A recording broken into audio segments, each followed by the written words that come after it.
आपण नेहमी म्हणतो स्कॉलरशिपनी काय होणार आहे. स्कॉलरशिप फक्त हुशार किंवा स्कॉलर मुलांसाठी असते. स्कॉलरशिप फक्त अंडर प्रिव्हिलेज मुलांसाठी असते. पण हे किती खरं आहे. स्कॉलरशिपची खरी डेफिनेशनच अशी आहे की amount of money that is given to a person who has passed an exam in order to help pay their higher education. आज आपण एका अशाच महत्त्वाच्या स्कॉलरशिपमुळे परदेशात शिक्षणाची संधी मिळालेल्या व्यक्तीसोबत बोलणार आहोत. तर नमस्कार मंडळी, मी संजना तुमचं मॅक्झिमाच्या नवीन आणि एकदम इन्स्पिरेशनल सेगमेंटमध्ये स्वागत करते, द सिलेक्टेड वन्स. यात आपण अशा व्यक्तींसोबत बोलणार आहोत ज्यांना स्कॉलरशिप किंवा फेलोशिप मिळाली आहे. आज आपण अशा व्यक्तीसोबत बोलणार आहोत ज्या UK मध्ये नॅनो सायन्सचा अभ्यास करत आहेत. सुप्रिया सोनावणे. सुप्रिया सोनावणे यांचा मानकूर ते UKचा प्रवास कसा होता हे सांगण्यासाठी हा व्हिडिओ नाही आहे. मग हा व्हिडिओ का आहे? हा व्हिडिओ आहे सुप्रिया सोनावणे यांच्या कार्याबद्दल, या स्कॉलरशिपबद्दल. चला मग वेळ न घालवता या स्टोरीला अनकव्हर करूया. पहिला प्रश्न, ज्यावेळी मी म्हणजे तुमच्या प्रोफाईल बद्दल ज्यावेळी माहिती मिळाली आणि थोडं वाचलं त्यावेळी अर्थात बरंच कुतूहल होतं. तुम्ही जे क्षेत्र निवडलं त्याबद्दल देखील आणि या क्षेत्राबद्दल देखील. तो सर्वात पहिला प्रश्न हा आहे की तुम्ही याच क्षेत्रात तुम्हाला करिअर करावं असं का वाटलं आणि ही सुरुवात कुठून झाली? म्हणजे मी काही असं फार ह्याच क्षेत्रात करिअर करायचंच असं खूप पूर्वी असं ठरवलं वगैरे नव्हतं. पण जेव्हा मी शाळेत होते 9वी 10वी वगैरे असताना आमचे एक सर होते, शिरोळे सर म्हणून, ते आम्हाला शिकवायचे फिजिक्स. पण तेव्हा माहित नव्हतं की हे फिजिक्स असतं, हे केमिस्ट्री बायोलॉजी वगैरे. It was just science 1 science 2. तर ते आम्हाला सायन्स 1 शिकवायचे आणि त्याच्यामध्ये असं झालं होतं की ते खूप छान शिकवायचे, कन्सेप्ट खूप चांगल्या क्लिअर करायचे. तर ते मला खूप आवडायला लागलं. मग मी त्यांना असं विचारलं की ह्याच्यामध्ये जर आपल्याला अजून शिकायचं असेल तर आपण काय करू शकतो. तर ते म्हटले की 11वी 12वी सायन्स घ्यायचं.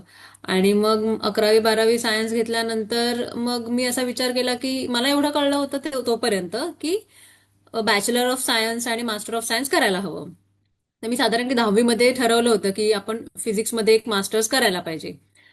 तर मग मी बॅचलर ऑफ सायन्सला ऍडमिशन घेतली होती विवेकानंद एज्युकेशन सोसायटीचं चेंबूरला कॉलेज आहे तिकडे.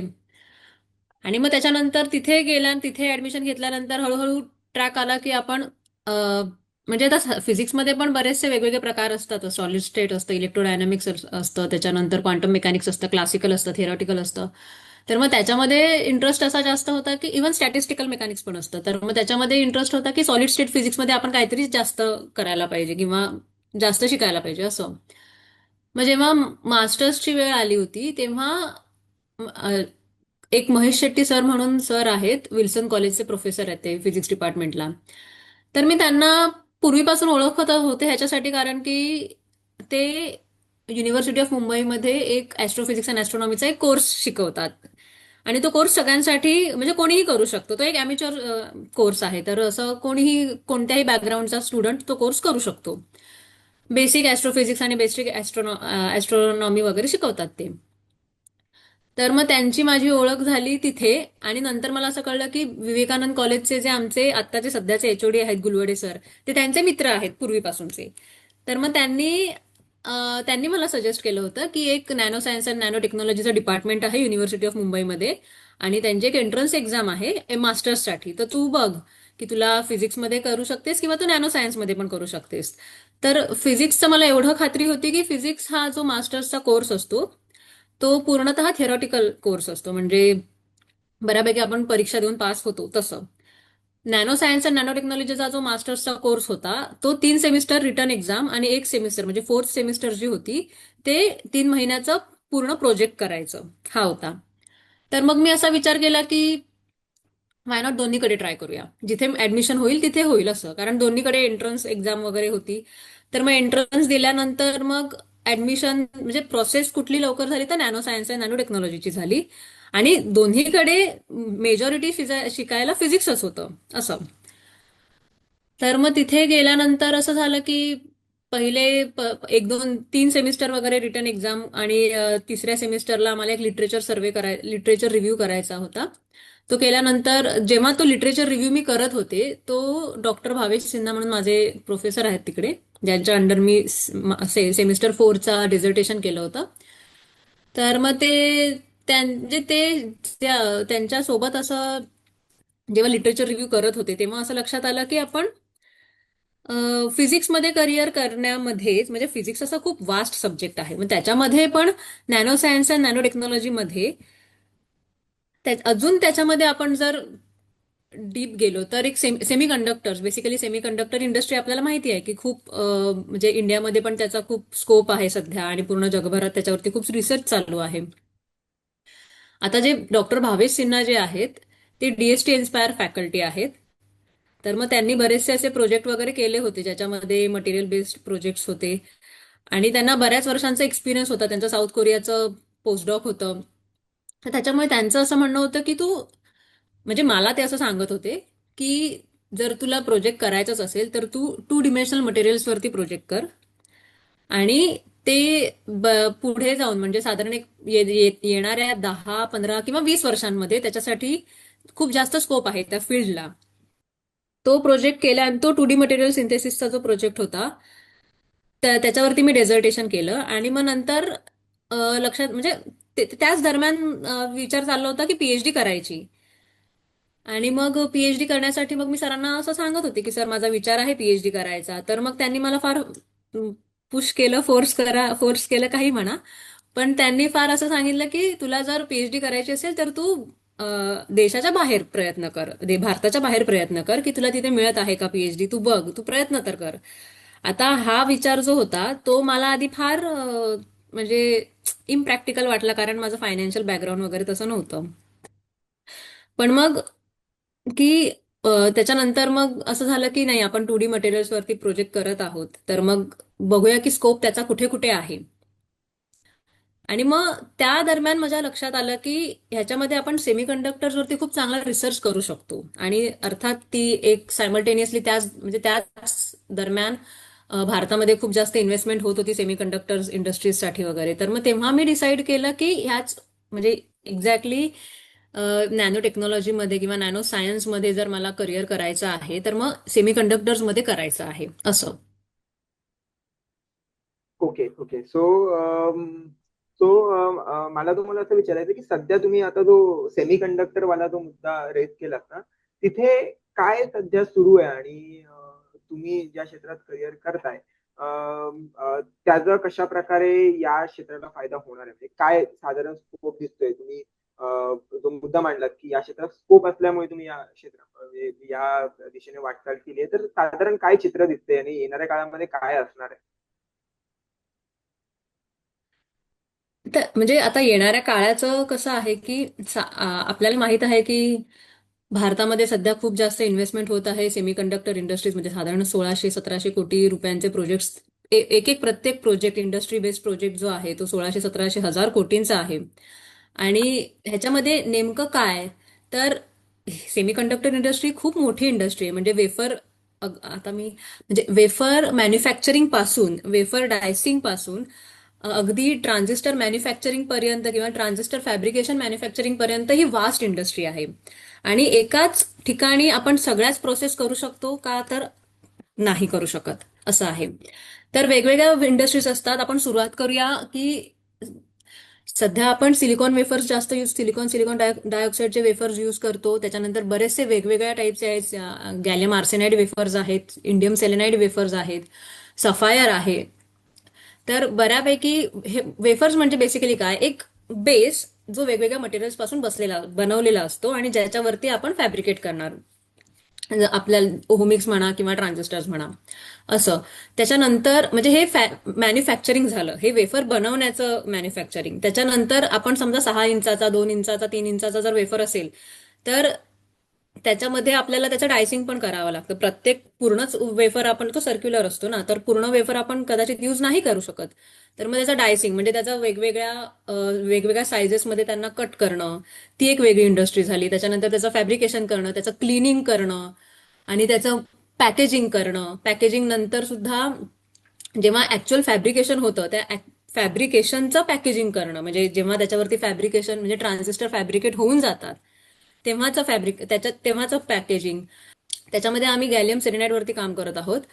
तर त्याचं ते वेफर जे आहेत ते बनलेले आहेत सफायर पासून, अल्युमिनियम ट्रायऑक्साईड.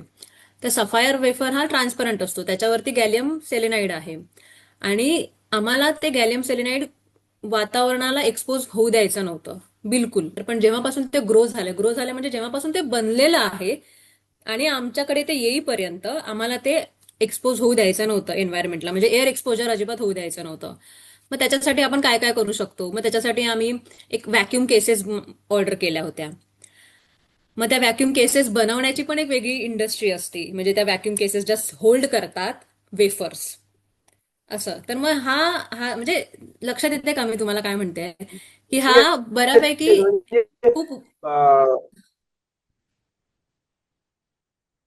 फास्ट आपण असं म्हणू शकतो की अ, वेगाने ग्रो होणारी, आणि असं नाहीये की एकाच गोष्टीमध्ये संधी मिळणार आहे, वेगवेगळ्या ठिकाणी संधी मिळेल वेगवेगळ्या तसेच आहे. ठिकाणी आणि वेगवेगळ्या स्टेजवरती इथे खूप साऱ्या संधी आहेत. म्हणजे या म्हणजे वेगवेगळ्या actually संधी आहेत मी तुम्ही त्याच्यामध्ये, तुम्ही वेगवेगळ्या तो गोष्टी. आता तो मुद्दा सांगितलात ना, 2D गॅलियम सेलेनाईट, पहिलं म्हणजे ना, थोडं याबद्दल सांगाल नक्की हे काय आहे, आणि तुम्ही जे संशोधन करताय ते कशा प्रकारे उपयुक्त ठरणार आहे, कुठे वापर केला जाणार आहे या संशोधनाचा? हा. तर सगळ्यात पहिलं की थोडे रिस्ट्रिक्शन्स आहेत प्रोजेक्ट बद्दल, मी खूप जास्त डिटेल्स देऊ शकत नाही. आणि पण मी तुम्हाला एवढं सांगू शकते की प्रोजेक्टचं नाव नीट टू डी आहे. नीट टू डी म्हणजे सध्या जे आपण ट्रान्झिस्टर्स, म्हणजे सध्या जे आपण ट्रान्झिस्टर्स यूज करतो आपल्या लॅपटॉप्समध्ये, फोनमध्ये किंवा कोणत्याही इलेक्ट्रॉनिक गॅजेट्समध्ये, तर ते ट्रान्झिस्टर्स बनवण्यासाठी जे मटेरियल यूज होतात किंवा ते ट्रान्झिस्टर्स फॅब्रिकेट करण्यासाठी जे मटेरियल यूज होतात, ते आता त्याच्यावरती आमचा जो रिसर्च चालू आहे तो 2D मटेरियल्सवरती चालू आहे. 2D मटेरियल्स म्हणजे काय की त्याची आपण साधारण मराठीत जर म्हणायचं झालं तर लांबी रुंदी जास्त, म्हणजे समजा जर म्हणजे जास्त असेल तर त्याची जी डेप्थ असते ना ती कमी असणार. म्हणजे कुठला तरी एक डायमेन्शन जो असतो तो त्याचं त्या डायमेन्शनची, म्हणजे ते डायमेन्शन असणार नॅनोमीटर्समध्ये असं. तर ही बेसिकली 2D मटेरियल्स असतात आणि त्याची डेफिनेशन चेंज होऊ शकते, डिपेंड्स की त्याची थिकनेस, त्या मटेरियलची थिकनेस किती आहे त्यावरती त्याची म्हणजे त्याचं डायमेन्शन ठरतं. तर 2D म्हणजे 2 डिमेन्शनल मटेरियल्स. आता त्या 2 डिमेन्शनल मटेरियल्समध्ये आम्ही काम करत आहोत ते फक्त गॅलियम सेलेनाइड वरती नाही. सध्या गॅलियम सेलेनाइड ग्रो करून झालेलं आहे म्हणून ते आमच्याकडे पोहोचले. गॅलियम सेलेनाइड आहे, इंडियम सेलेनाइड आहे, कदाचित आम्ही मॉलिब्डिनम डायसल्फाइड वरती सुद्धा काम करू, आणि ग्राफीन तर आहेच. तर हा जो प्रोजेक्ट आहे तो कोलॅबरेटिव्ह प्रोजेक्ट आहे 3 वेगवेगळ्या युनिव्हर्सिटीजमध्ये. युनिव्हर्सिटी ऑफ ग्लासगो, जिथे मी पीएचडी करत आहे आता, त्यात आमचं म्हणजे आमचं इलेक्ट्रॉनिक्स अँड नॅनोस्केल डिपार्टमेंट इंजिनिअरिंगचं, आणि युनिव्हर्सिटी ऑफ ग्लासगोचंच केमिस्ट्री डिपार्टमेंट ते सुद्धा इन्व्हॉल्व्ह आहे. त्याच्यानंतर युनिव्हर्सिटी ऑफ नॉटिंगहॅमचं chemistry department, physics department, Queen Mary University of London त्यांचं फिजिक्स आणि केमिस्ट्री डिपार्टमेंट, सॉरी त्यांचं फिजिक्स आणि इंजिनिअरिंग डिपार्टमेंट हे. आणि ह्याच्यामध्ये प्रत्येक डिपार्टमेंटचा वर्क पॅकेज वेगवेगळा आहे, म्हणजे प्रत्येक डिपार्टमेंटचा रोल पण वेगवेगळा आहे. तर आता आमचं जे आहे ते वर्क पॅकेज 3 मध्ये येतं, म्हणजे युनिव्हर्सिटी ऑफ ग्लासगोचं इंजिनिअरिंग जे डिपार्टमेंट आहे जिथे मी पीएचडी करते ते आमचं वर्क पॅकेज 3 आहे. वर्क पॅकेजेस म्हणजे बेसिकली प्रत्येक युनिव्हर्सिटीच्या प्रत्येक ग्रुपचा म्हणजे कोणता कोणता रोल आहे त्या प्रोजेक्टमध्ये, तर आमचा वर्क पॅकेज 3 मध्ये येतो.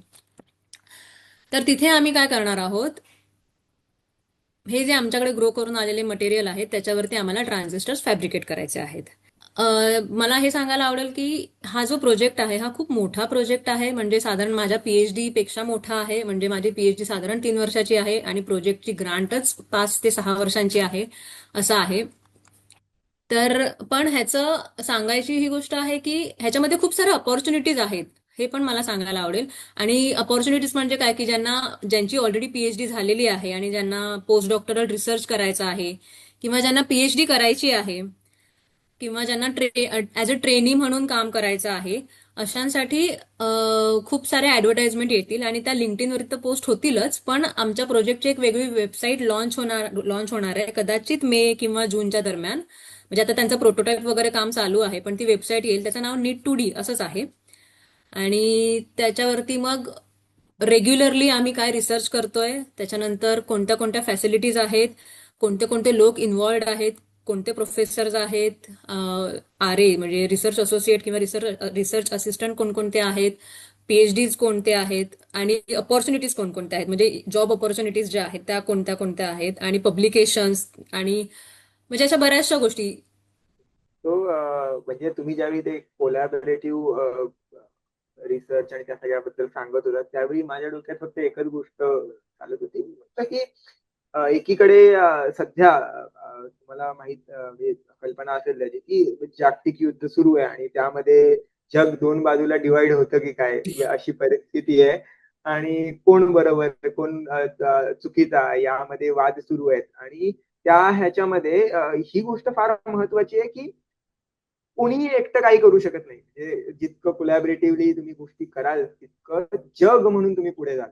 आणि ते तुमच्या रिसर्च आणि त्या सगळ्या याचा काय म्हणता येईल, याचा भाग म्हणून लोकांनी बघितलं पाहिजे की जर तुम्ही एकत्रित काम करत असाल तर जास्त वेगाने ग्रो होता. प्रत्येकाची एक्सपर्टीज वेगळी आहे आणि भांडण्यापेक्षा काहीतरी वेगळं केलेलं, जगाला उपकारक ठरणाऱ्या गोष्टी केलेलं कधी चांगलं.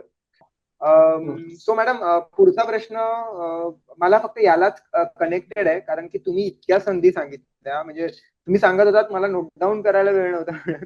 एवढं तुम्ही सांगत होता की इथे इथे संधी आहे. तर मला फक्त एवढं विचारायचं की AI इम्पॅक्ट किती आहे या क्षेत्रामध्ये, आणि कारण की प्रचंड भीती, एक प्रकारची एका एका वर्गाकडे ना प्रचंड भीती आहे एआयची, आणि एक वर्ग असा आहे की जो विचार करतो की AI ला घेऊन मी काहीतरी वेगळं करेन. तर तुमच्या क्षेत्रामध्ये नक्की एआयचं कसं सुरू आहे? खरं तर म्हणजे हा माझा पर्सनल म्हणजे हा माझा काय म्हणतो एक माझं ओपिनियन आहे. पण ओके. AIचा ह्या क्षेत्रामध्ये काहीही उपयोग नाहीये, आणि AI मला म्हणजे म्हणजे ही मुळात लोकांमध्ये ही भीती आहे की AI मुळे आपले जॉब जातील, पण फॅब्रिकेशन किंवा सेमीकंडक्टर्स मध्ये असं काही नाहीये. खरं तर इलॉन मस्क या माणसाशी माझं अजिबात मत पटत नाही, आणि तो माणूस मला पटत नाही. पण त्याने एकच गोष्ट सांगितली होती की तुम्ही फिजिक्स शिका, आणि ती खरी गोष्ट आहे. AI किंवा कोडिंग वगैरे हे सगळं आपल्याला हळूहळू आपल्या एक्सपिरियन्सनुसार किंवा आपल्या गरजेनुसार शिकता येतं. पण फिजिक्स ही एक अशी गोष्ट आहे, ही तुम्हाला आयुष्यभर धरून ठेवेल. आणि इट्स नॉट लाईक की तुम्हाला करिअर करायचं म्हणूनच तुम्ही फिजिक्स शिकायला पाहिजे. तर तुमचं एक एक एक इंटेलेक्च्युअल डेव्हलप होतं त्याच्यामुळे, एक विचारसरणी डेव्हलप होते, एक विचार करण्याची प्रवृत्ती, जी म्हणजे विचार करण्याची प्रवृत्ती पण माणसाकडे असावी लागते. तर ती जी डेव्हलपमेंट होते ना, ती फिजिक्स आणि मॅथमॅटिक्स शिकल्यामुळे होऊ शकते, असं माझं मत आहे. तर फॅब्रिकेशनचं मी तुम्हाला सांगते आता, की फॅब्रिकेशनमध्ये AIचा काहीही इम्पॅक्ट नाही. कारण फॅब्रिकेशन ही अशी प्रोसेस आहे ज्याच्यामध्ये तुम्हाला बऱ्याचशा गोष्टी स्वतः ऑप्टिमाइज करायच्या असतात. आता मी तुम्हाला अगदी सिरीज सांगते. जेव्हा फॅब्रिकेशन करायचं असतं आणि आमच्याकडे वेफर येतात, तेव्हा ते त्याला आम्हाला एक 5 मिलीमीटर बाय 5 मिलीमीटर किंवा 10 बाय 10 मिलीमीटरच्या साईजमध्ये डाईस करायचं असतं, कट करायचं असतं. तर ते कट करताना आम्हाला ही ही गोष्ट लक्षात यायला पाहिजे की ते जे वेफर आहे त्याच्यावरती जे मटेरियल आहे त्याची क्रिस्टलोग्राफी ब्रेक नाही झाली पाहिजे. त्याची क्रिस्टलोग्राफी ब्रेक झाली तर मग त्याच्या प्रॉपर्टीज चेंज होणार. जर प्रॉपर्टीज चेंज झाल्या तर त्याच्याकडून मिळणारं जे इलेक्ट्रॉनिक रिझल्ट आहे, म्हणजे त्याचे IV कॅरेक्टरिस्टिक जे आम्ही मेजर करतो ते चेंज होणार. मग आता हे कसं AI ला समजणार की क्रिस्टलोग्राफी ब्रेक होते की नाही होतंय? आणि मग AI कसं ते अगदी त्या म्हणजे जी मशीन असते डायसिंगची, त्या मशीनमध्ये ते कसं फिट करणार? आता आमच्याकडे ज्या मॅन्युअल मशीन्स आहेत त्याच्यामुळे आम्हाला ट्रेनिंग घ्यावं लागतं त्याचं. माझ्याकडे 30 नॅनोमीटरचं पण गॅलियम सेलेनाइड आहे, माझ्याकडे 10 नॅनोमीटरचं पण आहे, माझ्याकडे 5 नॅनोमीटरचं पण आहे, माझ्याकडे 50 आणि 49 आणि 67 नॅनोमीटरचं पण आहे. जेवढं थिक किंवा थिन गॅलियम सेलेनाइड म्हणजे जेवढं थिक किंवा थिन मटेरियल असेल, मे बी त्याच्यानुसार ऍब्झॉर्ब करण्याची क्षमता वेगवेगळी असू शकते, बरोबर? तर मग ते मेजर करणं आहे. मग आता हे AI कसं करणार? सगळ्यात पहिलं तर फॅब्रिकेशनची सुरुवातच ही क्लिनिंग पासून होते. तर मग ते ऍसिटोन आहे, IPA आहे, RO वॉटर आहे. पण मग ऍसिटोन, IPA, RO वॉटरचा त्या गॅलियम सेलेनाइड वरती काय परिणाम होतोय हे फाइंड आउट करायचंय. बरं, तो थिकनेस डिपेंडंट इफेक्ट आहे का ते फाइंड आउट करायचंय. ते फाइंड आउट केल्यानंतर किती एअर एक्सपोजर झाल्यानंतर ते ऑक्सिडाइज्ड होतंय ते फाइंड आउट करायचंय. आणि हे फाइंड आउट करण्यासाठी आम्हाला XPS करायचंय का रमन करायचंय का दोन्ही करायचंय हे आम्हाला बघायचंय. आणि मग एवढ्या सगळ्या गोष्टी मला नाही वाटत की एआय ला जमतील. तर मी अगदी स्पष्ट सांगते की लोकांनी फिजिक्स शिकायला पाहिजे. एआयचा काही म्हणजे एआय हे खूपच म्हणजे एआय फर्स्ट जनरेशन आहे सध्या. ते खूप असं तुम्ही जे सांगाल ते म्हणजे आपल्याला माहितीच आहे कन्फर्मेशन बायस काय प्रकार असतो. त्याच्यामुळे आपण जसं त्याला सांगणार तो आपल्याला आपल्यानुसारच रिस्पॉन्ड करणार आहे. तर तिथे काही चूक बरोबर असा प्रश्नच येत नाही. तर मला म्हणजे खात्रीशीर मी तुम्हाला सांगू शकते एक साधारण 30 वर्षात तरी एआयचा काही इफेक्ट होईल असं मला 30 वर्ष खूप जास्त बोलले कदाचित, पण किमान येत्या 15 वर्षात तरी काही एआयचा फार उपयोग म्हणजे हे होईल, इम्पॅक्ट होईल असं मला वाटत नाही. आणि आमचं जे हे प्रोजेक्ट आहे ना त्याचे जे ट्रान्झिस्टर्स आम्ही बनवतोय ते ऍक्च्युली त्याचं ऍप्लिकेशनच एआय जनरेशन मध्ये आहे. तर असं आहे. जर जो एक्झॅक्टली, तर अवेलेबलच त्याला एवढा नाहीये. माहीतच आणि नाहीये की तुम्ही हो चालतं कसं. आणि मी तुम्हाला खरं सांगते, म्हणजे मी इथे पण पाहिलंय की बरेचसे स्टुडंट्स काय करतात, कारण मी इथे एक मेंटॉरशिप म्हणून एक प्रोग्राम असतो इकडे युनिव्हर्सिटीमध्ये, ते मास्टर स्टुडंट्सना प्रोजेक्टमध्ये हेल्प करायचे मेंटॉरशिप म्हणून. तर मग ती बरेचसे स्टुडंट्स काय करायचे की रिपोर्ट बनवायचा असायचा वीकली, तर मग ते एआयला चॅट जीपीटी किंवा जेमिनाय किंवा कोपायलट वरून ते रिपोर्ट वगैरे बनवून आणायचे. पण मग माणूस बोलतोय कसा आणि माणूस लिहितोय कसा ह्याच्यामध्ये आपल्याला फरक कळतोच ना. आणि बोलण्यात लिहिण्यातला फरक तर तो आहेच, पण जेव्हा आपण एखादी गोष्ट अनालाइज करायला जातो आणि आपल्या लक्षात येतं की अरे रेफरन्सेस दिलेले आहेत, पूर्ण एक पॅराग्राफ एक पेज लिहिलेला आहे रिपोर्ट, त्याचा रेफरन्सेस 10-12 दिलेले आहेत, त्याच्यातले 7 रेफरन्सेस तर गुगल स्कॉलरवरती अपलोडच म्हणजे नाही, ते पब्लिश्डच नाही आहेत. याचा अर्थ काय की ते एआयच आहे. तर हे लोक म्हणजे आपल्याला जे रिसर्च करतात त्यांना माहितीच आहे की एआय वरती रिलाय कधीच कोणी राहू शकत नाही, कोणीच नाही राहत. असं एक्झॅक्टली, आहे. म्हणजे इव्हन कॉन्टेंट ज्यावेळी लिहित असतो, बऱ्याचदा बोललं जातं की कॉन्टेंट क्रिएट केला जातो एआय थ्रू, पण एआय जो कॉन्टेंट क्रिएट करताय तो आणि आपण जो एखाद्याने लिहिलेला कॉन्टेंट आहे यात फार फरक असतो. म्हणजे मुळात माझं म्हणणं जे आता तुम्ही म्हटलं त्याप्रमाणे, ही जी एलॉन मस्क आणि ही जी मोठी मंडळी आहेत त्यांनी जी भीती घालून दिली आहे ना, त्यामुळे बऱ्याचशा मंडळींचं असं म्हणणं झालं की अरे एआय मुळे सगळं बदलेल. पण मुळात एआय शिकतोय तर माणसाने ज्या गोष्टी दिल्यात त्यातून शिकणार आहे, आणि जे माणसाला माहित नाहीये ते त्यालाही माहित नसणार. पण हा तेच ना, म्हणजे आपण त्याला जे प्रोव्हाइड करणार त्याला तो डेटा प्रोव्हाइड करायला पण एआय ट्रेन करायला पण माणसं लागतात ना. असं आहे, त्याला डेटा लागतो. तो डेटा जनरेट कुठून होतोय? तो डेटा जो आपण जनरेट करतो आहोत तोच डेटा तो युज करतोय स्वतःला ट्रेन करायला. हेच आहे येस, ना. येस, असं येस. आहे ते. तर ते आणि अगदी खरं सांगायचं तर रिसर्च फील्डमध्ये सेमीकंडक्टर्स तर राहूच द्या, पण कुठल्याही रिसर्चमध्ये एआयचा म्हणजे जॉब्स वगैरे एआय मुळे जातील असं अजिबातच नाहीये. तर त्याच्यामध्ये कारण की ज्यावेळी कॉम्प्युटर येत होतं त्यावेळी लोकांचं म्हणणं होतं की अरे कॉम्प्युटरमुळे जॉब जातील, पण आज कॉम्प्युटरमुळे बऱ्याच गोष्टी सोप्या झाल्या. हो, कॉम्प्युटर ज्यावेळी हो, ते आहेच. जॉब जाणार आहेत तो हा जो मुद्दा आहे तुम्हाला वापरता यायला पाहिजे, टूल्स वापरता यायला पाहिजेत, आणि त्यामुळे जॉब जाणार नाही हो, असं. हो, अगदी अगदी म्हणजे टूल्स तुम्ही बरोबर म्हटलं. थोडक्यात काय तर की जी भीती आहे लोकांच्या मनात ती घालवून लोकांनी पहिला विचार केला पाहिजे आपण कोणत्या क्षेत्रात करिअर करतोय, तिथे काय एआयचा वापर आपण कशा प्रकारे करू शकतो, ना की त्याची भीती बाळगणं की त्याच्यामुळे जॉबच जाईल. तो या मुद्द्यावरती लोकांनी विचार केला पाहिजे. पुढचा मुद्दा मॅडम, आता थोडं ना आपण तुमचं शैक्षणिक आयुष्य आहे तिथून जो प्रवास सुरू झालाय त्यावरती येऊ. शेवटचे 2 प्रश्न आहेत. तर त्यातला सेकंडला प्रश्न असा आहे की तुम्हाला जी स्कॉलरशिप मिळाली राजश्री शाहू शाहू महाराज यांची, महाराज. ती साधारण काय तुमची ती प्रोसेस होती, म्हणजे तुम्हाला ती कशा प्रकारे मिळाली आणि त्याचा कशा प्रकारे फायदा झाला? हो, तर कसं होतं की जेव्हा मी बघायला सुरुवात केली की फॉरेन अपॉर्च्युनिटीज कोणत्या कोणत्या आहेत पीएचडी साठीच्या, तर मग त्याच्यामध्ये बऱ्यापैकी फंडिंगचे रिस्ट्रिक्शन्स होते. म्हणजे की तुमचं फंडिंग रिस्ट्रिक्शन्स असे की अ, समजा आपण युएस मध्ये जात आहोत किंवा युके मध्ये अप्लाय करत आहोत किंवा इतर कोणत्या देशात देशात अप्लाय करत आहोत.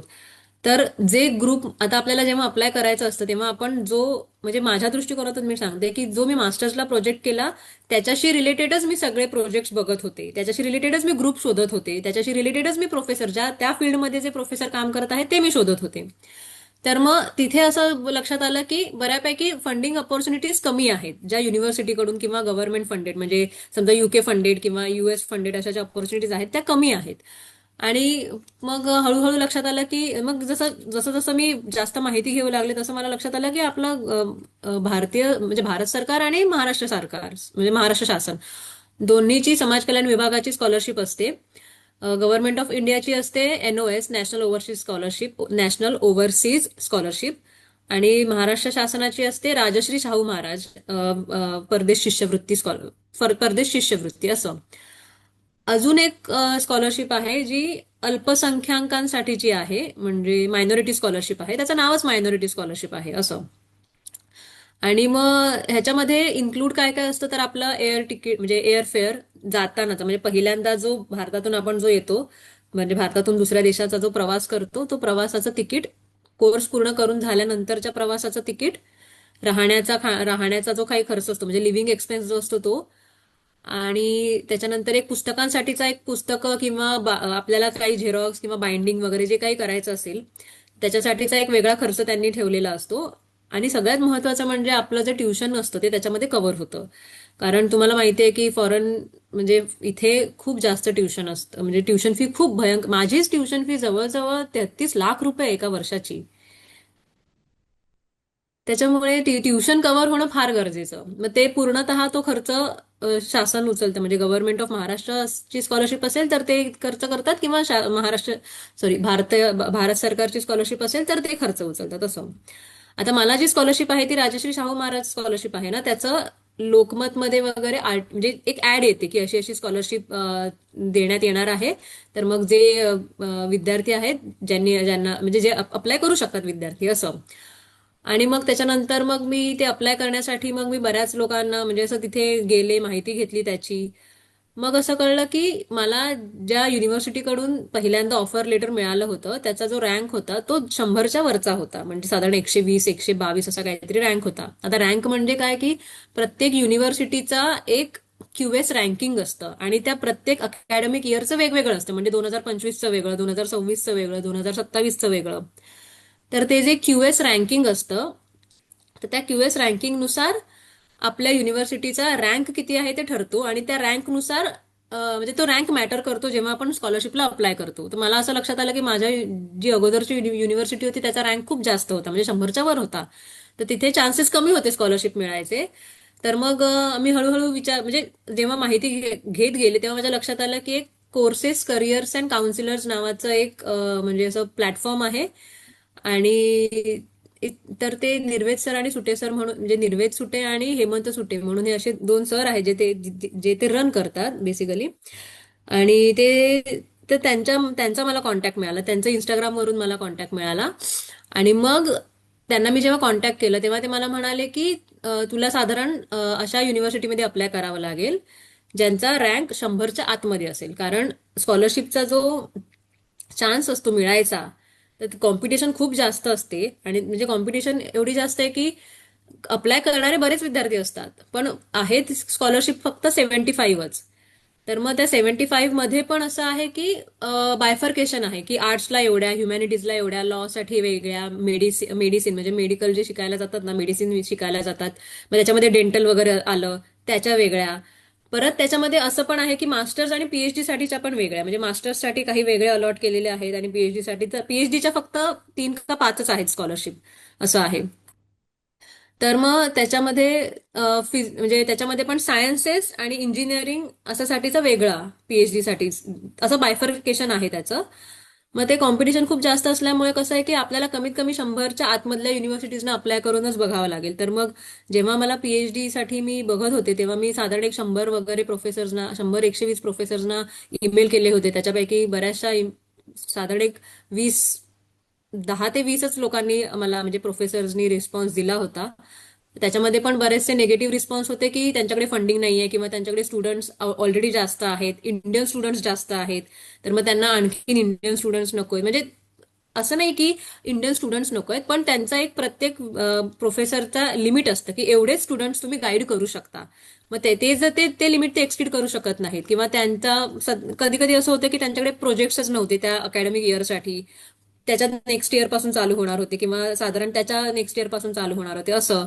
मग जेव्हा मी माझ्या प्रोफेसरला कॉन्टॅक्ट केलं, माझे जे सुपरवायझर आहे तिकडे डेव्हिड मॉरन, त्यांना मी कॉन्टॅक्ट केलं, तेव्हा त्यांच्याकडून पॉझिटिव्ह रिस्पॉन्स आला. मग त्याच्यानंतर जेव्हा म्हणजे ऑनलाईन मीटिंग झाल्या, इंटरव्ह्यू झाला, मग त्याच्यानंतर जेव्हा मला ऑफर, त्याच्यानंतर पण आपल्याला असं असतं की आपल्याला एक रिसर्च प्रपोजल लिहावं लागतं की आपण कोणत्या फील्डमध्ये रिसर्च करणार आहोत किंवा आपला काय इंटरेस्ट आहे ते. मग ते रिसर्च प्रपोजल अप्रूव्ह करून घ्यावं लागतं, मग ते युनिव्हर्सिटीला सबमिट करावं लागतं. मग त्याच्यानंतर जेव्हा मला ऑफर लेटर आलं, तेव्हा मग आपण ते ऑफर लेटर आणि सगळ्यात म्हणजे सांगायचं राहिलं, इंग्लिश लँग्वेज प्रोफिशियन्सी एक्झाम असते. मग ती आयएल्ट्स असू दे, टोफेल असू दे, त्या इंग्लिश लँग्वेज एक्झाम्स द्याव्या लागतात. त्याच्यामध्ये कसं असतं, प्रत्येक युनिव्हर्सिटीचा एक वेगळा क्रायटेरिया असतो की काही काही 6.5 रँक पाहिजे म्हणजे 6.5चा बँड पाहिजे, काहींना 7चा पाहिजे, 7.5चा पाहिजे, असं. तर मग त्यांच्या प्रत्येक युनिव्हर्सिटीच्या बँडनुसार आपल्याला तो स्कोअर आणावा लागतो. आणि मग ते ऑफर लेटर, त्याच्यानंतर इंग्लिश लँग्वेज एक्झामचा जो रिझल्ट असतो तो रिझल्ट, आणि मग ऑब्व्हियसली त्या स्कॉलरशिपचा जो फॉर्म असतो तो फॉर्म. आणि ही स्कॉलरशिप जी आहे, राजश्री शाहू महाराज स्कॉलरशिप, ही एससी कॅटेगरीच्या स्टुडंटसाठीची आहे. तर मग त्याच्यासाठी लागणारे जे काही म्हणजे असं एससी रिलेटेड डॉक्युमेंट्स, म्हणजे असं कास्ट सर्टिफिकेट म्हणा, कास्ट व्हॅलिडिटी सर्टिफिकेट, त्याच्यानंतर इन्कम सर्टिफिकेट ह्याच्यासाठी. आता तो म्हणजे इन्कम सर्टिफिकेट ह्याच्यासाठी कारण की 8 लाखापेक्षा कमी तुमचं उत्पन्न पाहिजे असं असतं. मग ते इन्कम सर्टिफिकेट सुद्धा लागतं, रेशन कार्ड, आधार कार्ड, पॅन कार्ड, पासपोर्ट महत्वाचा, पासपोर्ट सुद्धा लागतो. आणि सोबतच सगळ्यात महत्वाचं म्हणजे की एक साधारण 250 शब्दांचा एक निबंध लिहायचा असतो, ज्याच्यामध्ये आपण जे शिकायला चाललेलो आहोत त्याचं महत्व, आणि शिकून आल्यानंतर त्याचा देशासाठी काय उपयोग होऊ शकतो का. तर मग त्याचा एक तुम्हाला निबंध लिहावा लागतो. आणि मग ते सगळे डॉक्युमेंट्स अजून पण बऱ्यापैकी आहेत. म्हणजे क्वालिफिकेशन काय आहे, तर समजा 10वीचा रिझल्ट, 11वीचा, 12वीचा रिझल्ट, त्याच्यानंतर बॅचलर्स असं मास्टर्ससाठी जात असाल तर बॅचलर्सची डिग्री सर्टिफिकेट्स आणि सगळ्या सेमिस्टर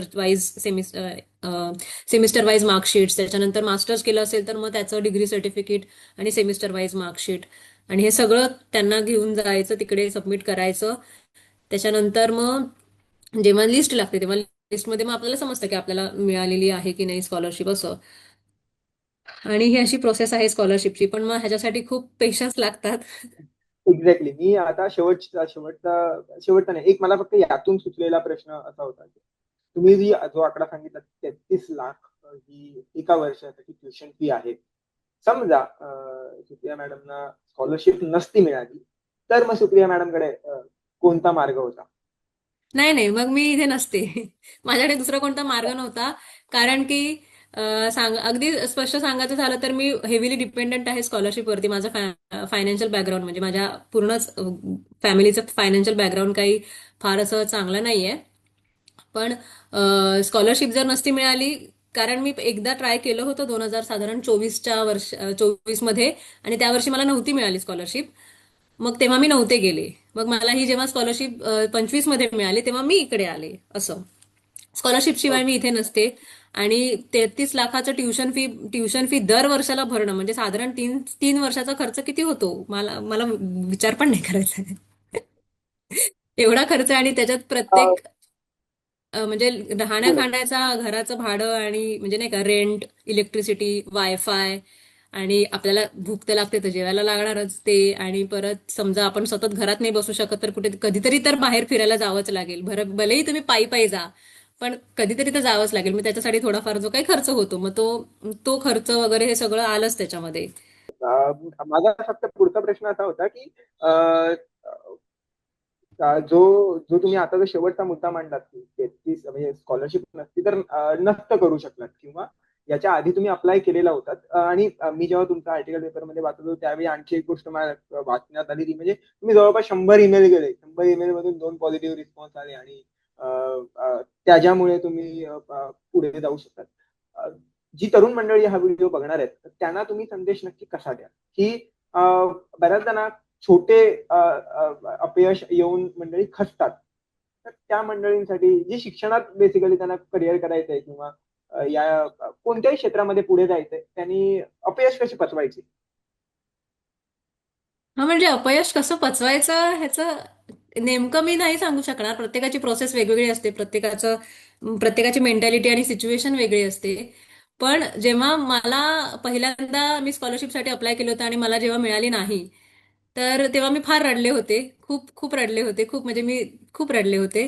कारण मला फार वाईट वाटलं होतं. ह्याचं कारण हे की मी जेव्हा मास्टर्स केलं त्याच्यानंतर मी लेक्चरर म्हणून जॉब करत होते आचार्य कॉलेजमध्ये चेंबूरला, फिजिक्स डिपार्टमेंटला. म्हणजे मी बीएससी ला फिजिक्स शिकवत होते तिथे. आणि मी ते सायमल्टेनियसली प्रयत्न करत होते की मला अपॉर्च्युनिटी मिळते, म्हणजे पीएचडी साठी मला कुठेतरी ऍडमिशन मिळू दे इथे फॉरेनमध्ये. आणि खूप मी मेहनत घेतली होती. मी खूप म्हणजे तेव्हा पण मी लोकांना म्हणजे प्रोफेसर्सना ईमेल केले होते. तेव्हा पण मी आणि ईमेल केल्यानंतर जेव्हा पॉझिटिव्ह रिस्पॉन्स येतो आणि आपल्याला युनिव्हर्सिटीला अप्लाय करायचं असतं, त्याच्यात प्रत्येक युनिव्हर्सिटीसाठी आपल्याला एक टेलर्ड एसओपी लिहावा लागतो किंवा एक टेलर्ड असं एक रिसर्च प्रपोजल लिहावं लागतं, जे त्या युनिव्हर्सिटीच्या ओरिएंटेशनने बरोबर वाटेल. मग तेवढी सगळी मेहनत घेऊन सगळं करून ऑफर लेटर येऊन जेव्हा आपल्याला स्कॉलरशिप मिळत नाही, तेव्हा फार वाईट वाटतं की अरे मी मी वर्षभर मी जवळजवळ 1.5 वर्ष मेहनत घेत होते या गोष्टीसाठी आणि मग तेव्हा ते नाही झालं. तर मी खूप रडले. आणि म्हणजे माझ्या खूप चांगल्या मैत्रिणी आहेत शाळेतल्या, अंजुम, जुईली, दिव्या. तर मी त्यांना सांगितलं की अरे असं असं झालंय आणि मला काही सुचत नाहीये, तर मला असं वाटतं का की मी लोन वगैरे करावं का आणि जावं का, की हे म्हणजे 1.5 वर्ष माझं 1.5 वर्षाची मेहनत माझी वाया जाईल. तर मला जुईली एवढंच म्हणाली होती की बघ, लोन घेऊन जर तू गेलीस तर मग ते असं होईल की तुला व्यवस्थित लक्ष का म्हणजे लक्ष शिक्षणात देता येईल का, की तुझं हे अर्ध लक्ष ह्याच्यामध्ये राहील की तुला ईएमआय द्यायचा आहे. तर मग तू हा विचार कर की तुला ते झेपणार आहे का, आणि जर तुला लोन रिपे जेव्हा करायचं तर तुला लगेच जॉब मिळेल का, की तू थोडा वेळ घेऊ शकते स्वतःसाठी. तू हा पण विचार कर. आणि मग ते सगळा विचार करून मग मी रडले तर होतेच, पण मग मी विचार केला की जाऊ दे आता, अजून परत एकदा आता अजून प्रयत्न करूया, अजून दुसरा वेग म्हणजे बघा, अपयश येणं किंवा यश येणं हे कशाचा भाग आहे मला माहिती नाही, आणि नशिबाचा तर मला अजिबात म्हणायचं नाही, ठीक आहे. पण जे होतं ते कशासाठी होतं हेही मला माहिती नाही. आपण म्हणतो की जे होतं ते चांगल्यासाठी होतं किंवा काय, पण ही फिलॉसॉफी पण मला अजिबात मान्य नाही. मला फक्त एवढंच म्हणायचं की आपल्या हातात असतं प्रयत्न करणं. मग ते 100% असू दे, 200% असू दे, नाही तर 1000% असू दे. प्रयत्न केल्यानंतर यश येईलच का, तर असंही नाही. पण मला एवढं माहितीये की मी तोपर्यंत प्रयत्न करते जोपर्यंत मला वाटत नाही की अरे आता ह्याच्या पुढे काही होऊ शकत नाही. आणि मी जेव्हा सेकंड टाइम अप्लाय केलं तेव्हा मी पुन्हा पीएचडी साठी सगळं प्रोसेस, जेव्हा ऍडमिशन सुरू होतात म्हणजे ऍप्लिकेशनचा जो पिरियड असतो ऑक्टोबर नोव्हेंबरचा, तर तेव्हा मी जवळजवळ म्हणजे जेव्हा मी कॉलेजवरून यायचे माझे लेक्चर्स आणि प्रॅक्टिकल्स वगैरे झाल्यानंतर जेव्हा मी कॉलेजमधून यायचे, तेव्हा मी बस दिवसभर मग घरातलं काम केल्यानंतर मी तेच करत बसायचे की युनिव्हर्सिटीज बघ, प्रोफेसर शोध, ईमेल कर. बरं, ईमेल असा रोज पण नाही करू शकत ना आपण, असा म्हणजे आता मी जीमेल वरून ईमेल करणार ना, तर मग त्यांची सिस्टीम वेगळी असते. त्यांच्याकडे मायक्रोसॉफ्टची म्हणजे टीम्स, त्यांच्याकडे ज्यांच्याकडे मायक्रोसॉफ्टची सिस्टीम असते, तर त्यांच्याकडे जीमेल वरून येणारे जे असतात ना ईमेल, ते कधी कधी बऱ्यापैकी स्पॅम मध्ये जातात किंवा ते शो होत नाहीत. आणि जरी ते शो झाले तरी पण ते, जर एखादा माणूस सकाळी 8:30ला लॉग इन करताय म्हणजे बघत आहे ईमेल, आणि माझा जर रात्रीचा ईमेल असेल तर तो खाली जाऊन जीमेलचा ईमेल का बघेल, कोणता रॅन्डम ईमेल तो का ओपन करेल. तर मग त्या वेळेनुसार की बाबा सकाळी त्या म्हणजे एखादा प्रोफेसर जर सकाळी चेक करत असेल ईमेल, तर सकाळी 8 वाजता त्याला तो ईमेल कसा पोचेल, तर तो टाइम शेड्यूल करून तो ईमेल करणं आणि मग त्याची वाट बघणं. तर मी एवढंच सांगेन की पेशंट राहावं लागतं माणसाला, भयंकर खूप खूप पेशन्स असायला पाहिजेत.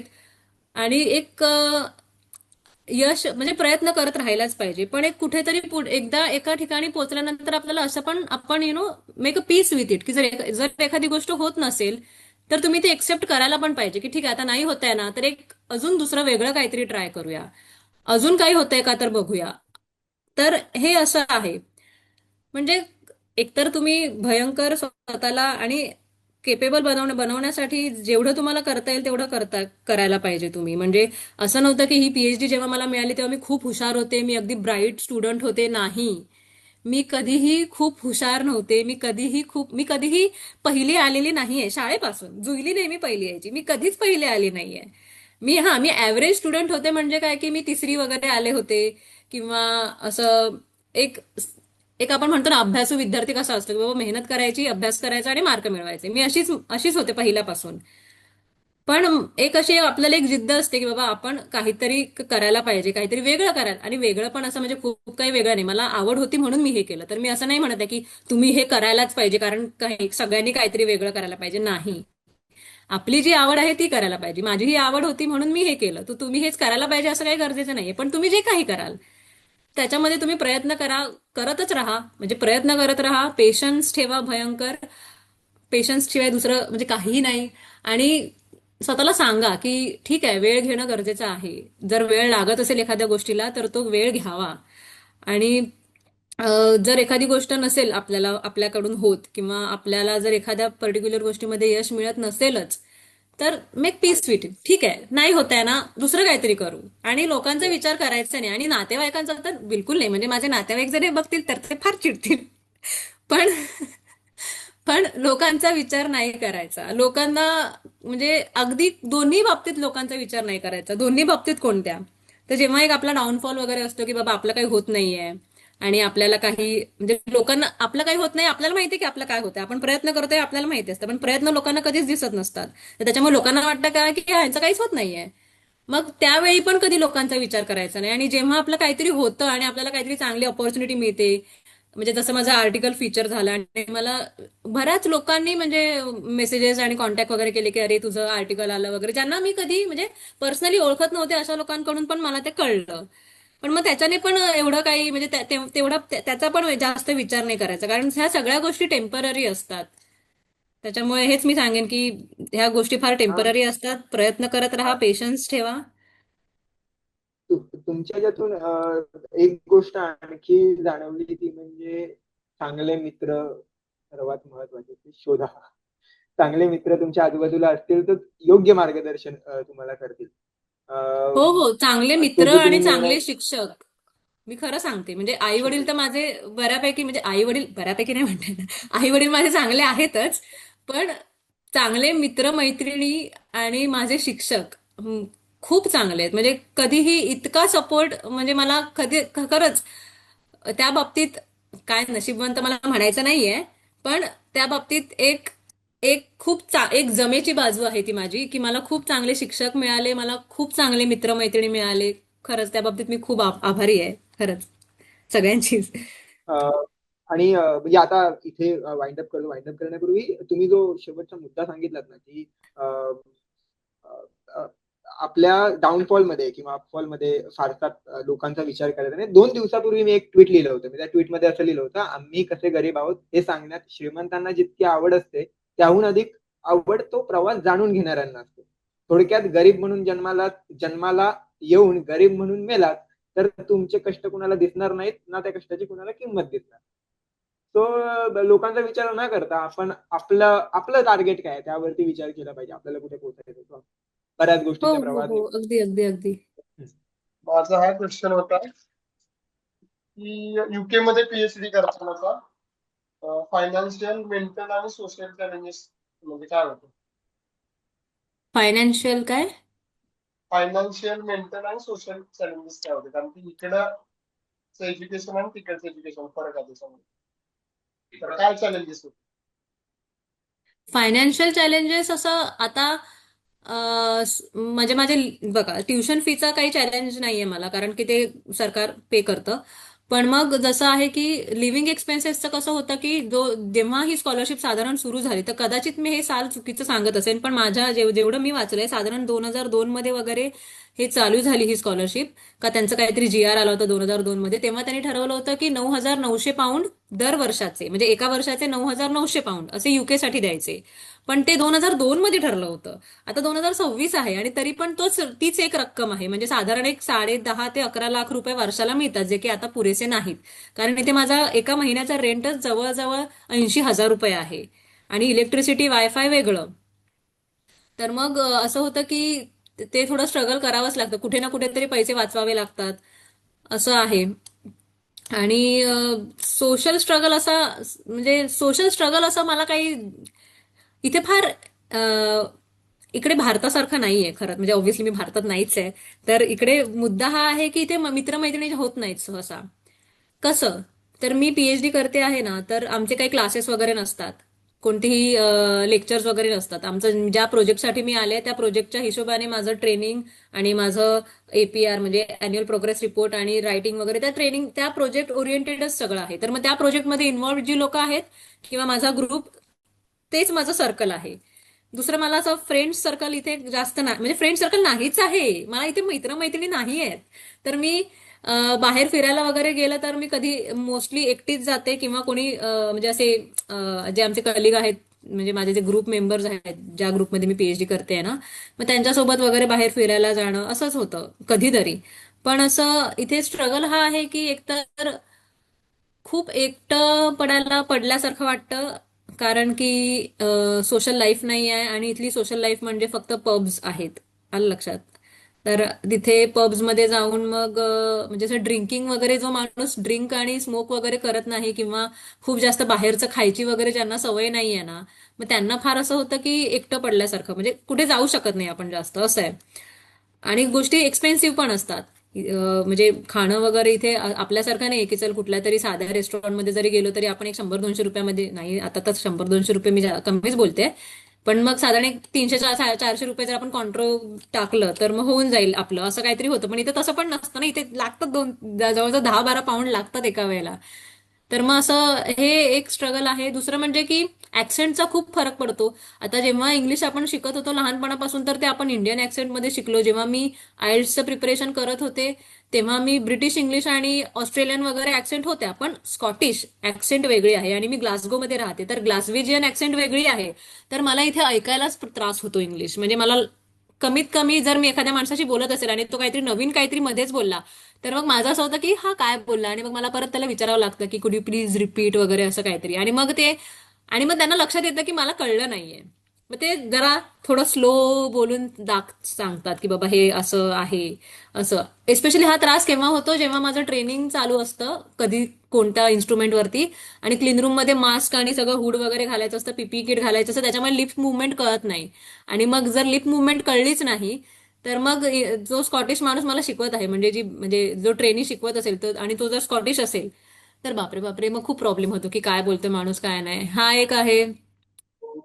थँक्यू सो मच मॅडम वेळ दिल्याबद्दल. तुमचा बराच वेळ घेतला मी, जवळपास तास दीड तास झाला आपल्याला. जसं सुप्रिया मॅडम म्हणाल्याच, आपल्याला जे आवडतं आपण तेच केलं पाहिजे, आणि त्यासाठी प्रयत्न आणि पेशन्स फार महत्त्वाचे आहेत. यालाच आपली मॉरल ऑफ द एंडिंग करून हा व्हिडिओ पण एंड करूया. बट स्टे ट्यून, लवकरच आपला खूप इंटरेस्टिंग व्हिडिओ येणार आहे. तोपर्यंत stay connected, motivated and supported. Bye.